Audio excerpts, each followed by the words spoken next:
గురుదేవా, బ్రతికియుండగా చనిపోయిన వాళ్ళు ఎవరు ఈ సృష్టిలో? బ్రతికియుండగానే చనిపోయిన వాళ్ళు ఎవరు? ఎవరైనా బ్రతికి ఉండగానే చనిపోయిన వాళ్ళు ఎవరు? అది శిష్యుడు మరి ఎలా ప్రశ్నించినాడు చూడండి. బ్రతికినాడు, బ్రతికుండగానే చనిపోయిన వాళ్ళు ఎవరు? జీవన్మృత, జీవుడుండగానే మృత శరీర చనిపోయిన వాళ్ళు ఎవరు? జీవన్మృత కస్తు నిరద్యమోజ.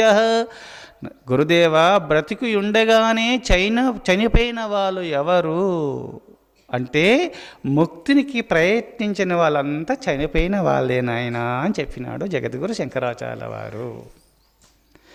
ముక్తికి ప్రయత్నించిన వాళ్ళు, కైవల్యాన్ని పొందాలని ప్రయత్నించని వాళ్ళంతా మొత్తము ముక్తి కావాలని పరితపించకుండా భావ్య సంపదలే దేహదృష్టి కలిగి అందులోని నిమగ్నమై ముక్తికి ప్రయత్నించని వాళ్ళందరూ కూడా బ్రతికి ఉండగానే చనిపోయిన వాళ్ళు ఉన్నా లాభం లేదు, వాళ్ళు చచ్చిన వాళ్ళతో సమానమే అని జగద్గురు శంకరాచార్య వారు చెప్పినారు.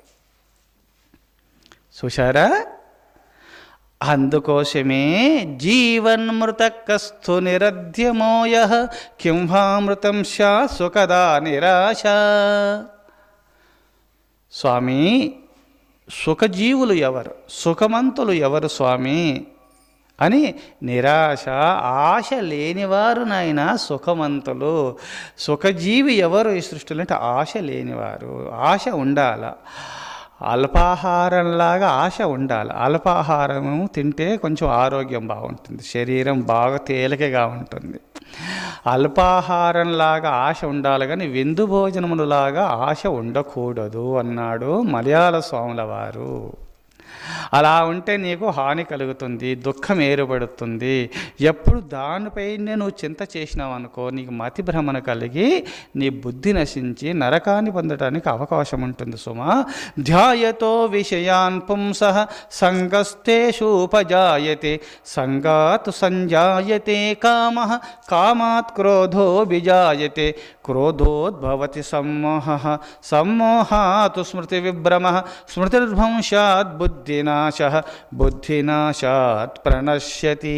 కృష్ణ పరమాత్మ 2వ అధ్యాయంలో ఈ శ్లోకాన్ని లోకానికి అందించినారు. నాయనలారా, భావ్య వస్తుజాలములు భావ్య ప్రపంచంలో ఉన్నటువంటి పరమాత్మ తప్ప ఈ సృష్టిలో ఉన్న వస్తుజాలములు ఎవరు చింతిస్తారో, నశించే ఈ రోజుండు రేపు నశించి మార్పులు చెందే ఈ వస్తుజాలములు ఎవరు స్మరిస్తారో, అవి చెక్కకపోతే, అవి ప్రాప్తించకపోతే ధ్యాయతో విషయాన్ పుంసః ధ్యానించినందువల్ల మనసు కేంద్రీకరింపబడి ఆ వస్తుజాలంలో కావాలని సంకల్పము కలుగుతుంది. అక్కడ మనసు జటిలమైపోతుంది. అవి ప్రాప్తించలేదనుకో కోపం వస్తుంది. ఎప్పుడు కోపం వచ్చిందో, ఆవేశం కలిగిందో, ధ్యాయతో విషయాన్ పుంసః సంగస్తేషూపజాయతే సంగాత్ సంజాయతే కామః కామాత్ క్రోధో విజాయతే క్రోధోద్భవతి సమ్మోహః సమ్మోహాత్ స్మృతి విభ్రమః స్మృతిర్భంశాత్ బుద్ధినాశః బుద్ధినాశాత్ ప్రణశ్యతి. భావ్య ప్రపంచ వస్తుజాలముల యందు నువ్వు ఈ వస్తుజాలములు చింతించినందువల్ల మనసు జటిలమై అది ప్రాప్తించకపోతే కోపం వస్తుంది. ఆ కోపం వల్ల కోరికలు స్మరించినందువల్ల వస్తుజాలములను స్మరించినందువల్ల మనసు జటిలమై ఇంకా వాంచగలుగుతుంది అది సిద్ధింప చేసుకోవాలని. అది సిద్ధించకపోతే కోపం వస్తుంది. ఆ కోపం వల్ల మతిభ్రమణ కలుగుతుంది. మతిభ్రమణ వల్ల బుద్ధి నశిస్తుంది. బుద్ధి నశించినందువల్ల జీవుడు ముక్తి పొందలేడు, అధోగతి పొందుతున్నాడు అని జగద్గురు ఆ శ్రీకృష్ణ పరమాత్మ విశ్వమునకు గురువైనటువంటి జగద్గురువు, లోకాలను సృష్టించిన సృష్టి స్థితి లయకారుడైన భగవంతుడే చెప్పినటువంటి దివ్య సందేశము. అందుకోసమే కోరికలను అదుపులో పెట్టుకోండి. కోరికలను అదుపులో పెట్టుకోకపోతే నిన్ను అదుపులో పెట్టుకుంటాయి. అదుపులో పెట్టుకోవాలి. ఎంత అవసరమో అంతే ఉండాలి సుమా. అతి చింతలు చేయకూడదు. పూర్వజన్మ కర్మను బట్టి పోయిన సంవత్సరం నువ్వు వరి పండించినావు, సజ్జలు వేసినావు, జొన్నలు వేసినావు. పోయిన సంవత్సరం ఏ పంట వేసినావో అది తింటూ ఉంటాం ఈ జన్మలో. ఈ సంవత్సరం ఏదేసో వచ్చే సంవత్సరం తింటావు. పూర్వజన్మలో చేసిన పుణ్యపాపములు ఈ జన్మలో అనుభవిస్తావు. ఇది తప్పదు. మరి తప్పపోతే భగవంతుడు ఎందుకు ఉన్నాడు స్వామి? తప్పించడానికే కదా. నువ్వు మంచి చేస్తే మంచిది ప్రాప్తిస్తుంది. పూర్వజన్మలు చేసిన ఫలితాన్ని బట్టి ఈ జన్మలో, పూర్వజన్మల్లో దుష్కర్మలు చేస్తే ఆ దుష్కర్మల యొక్క ఫలితాన్ని బట్టి ఈ జన్మలో నీకు దుఃఖం ఏర్పడుతుంది. పుణ్యకర్మములు చేస్తే పోయిన జన్మలో ఈ జన్మలో నీకు సుఖము ప్రాప్తిస్తుంది. ఏదో తెలిసో తెలియక చేసినామనుకో, ఈ జన్మలో దుష్కర్మలు అనగా మనసు నానా విధములైన పాప మార్గంలో పయనిస్తుంది, దుఃఖములు ఏర్పడుతున్నాయి. పూర్వజన్మన కర్మను బట్టి బుద్ధి కర్మానుసారిణి అన్నారు. మరి అలాంటప్పుడు స్వామి నాకు దుఃఖం పూర్వజన్మలో కర్మను బట్టి ఈనాడు దుఃఖం ఏర్పడుతుంది, దీనికి కారణము ఇది పోవాలంటే ఎట్లా అంటే, మీరు గురువు దగ్గరికి వెళ్ళేసి ఉపదేశాన్ని పొంది గురువిచ్చిన మంత్ర జపం ఎప్పుడు జపం చేసుకుంటూ ఆ పరమేశ్వరుని నీకు నచ్చిన దేవుణ్ణి ఎప్పుడు స్మరణ చేసుకుంటూ ధర్మాచరణ కలిగి దైవ చింతన ఎప్పుడు చేసినామో అటు దుష్కర్మలు తొలగిపోయి నీకు సమస్తం శాంతి లభిస్తుంది. సుఖజీవుడు కాగలటానికి మార్గము సర్వేశ్వర చింతన చేయి సన్మార్గ ప్రవర్తకుడవై విహరించుము. ఇదే మార్గము జీవుడు శాంతిని పొందాలంటే. అందుకోసమే నాయనలారా, ఈ సృష్టిలో ఏది శాశ్వతం కాదు, పరమాత్మ శాశ్వతము.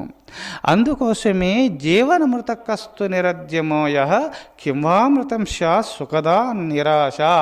అమృతము అనగా ఏది గురుదేవా? అమృతము. ఇప్పుడు ఇంద్రలోకంలో దేవతలంతా అమృతం తాగుతున్నారు కదా. మరి అమృతం అనగా ఏదంటే నిరాశ, ఆశ క్షీణించిటయే, ఏ కోరికలు లేకుండా ఉండడమే, కర్తవ్య కర్మలు చేసుకుంటూ ఏ కోరికలకు, ఇంకా పని చేసిన వాళ్ళు కూలిస్తారు కదా, ఇంకా అడగవలసిన అవసరం లేదు కదా. నీ కర్తవ్య కర్మలు చేసుకొని చింతలల్లో మునుగకుండా ఆశను క్షీణింప చేసుకోవడమే అమృతము తాగిన వాళ్ళు అవుతారు వాళ్ళు అన్నారు జగద్గురు శంకరాచార్యుల వారు. ఈ సూక్తులు మీరు పాటించండి, మీకు ఎక్కడ చూసినా శాంతి లభిస్తుంది. తృప్తించందని మానవుడు సప్తం ద్వీపంబులైన చక్కన్బడునే. తృప్తి లేనటువంటి వారికి ఈ సప్త ద్వీపములకు చక్రవర్తి అయినా తృప్తి లేదు, శాంతి లభించదు సుమా. ఈరోజు ఉండి రేపు పోయే బుద్భుత ప్రాయములు శరీరాలు నశించేటివి కావున ఉన్నన్ని రోజులు ఇల్లు వదలకండి. మీరు అన్నీ వదలమని చెప్తలేను. మీ భార్యను పోషించండి, పిల్లలను పోషించండి, భర్త సేవ చేసుకోండి, తల్లిదండ్రుల సేవ చేసుకోండి. దేవుడిచ్చిన వరం ఈ సంసారం అని చెప్పి కర్తవ్య కర్మలు, అది ఉద్యోగం బాగా చేసుకోండి, దైవ చింతన చేసుకోండి. మీరు ధర్మ శాస్త్రములు పురాణములు యందు చెప్పినట్టు, సద్గురువులు మహాపురుషులు చెప్పినట్టు ఆచరిస్తూ సన్మార్గ ప్రవర్తకులై దైవ చింతన చేసుకుంటే చాలు.